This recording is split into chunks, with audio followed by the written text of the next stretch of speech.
బాలశౌర్య గెలుస్తాడు.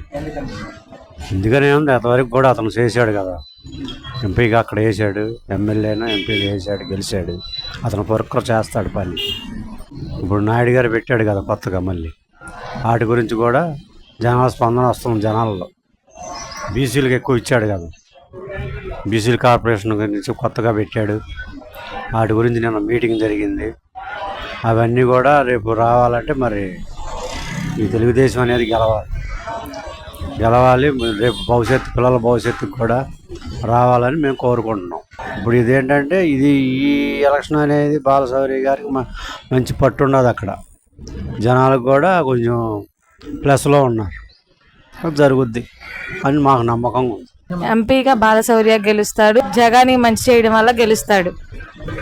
జగన్ అయితే ఇప్పుడు మట్టికి ఏం చేయలేదు. ఇంకా జగన్ వస్తే జనాలు అడుక్కొని తింటాం తప్ప ఏమి అనేది లేదు.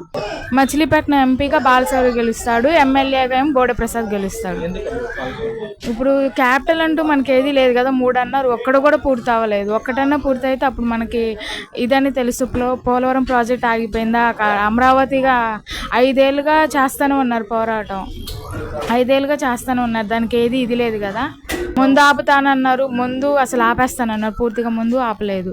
పెన్షన్ ఒకేసారి పెంచుతానన్నారు, సంవత్సరం పెంచుకుంటూ వచ్చారు.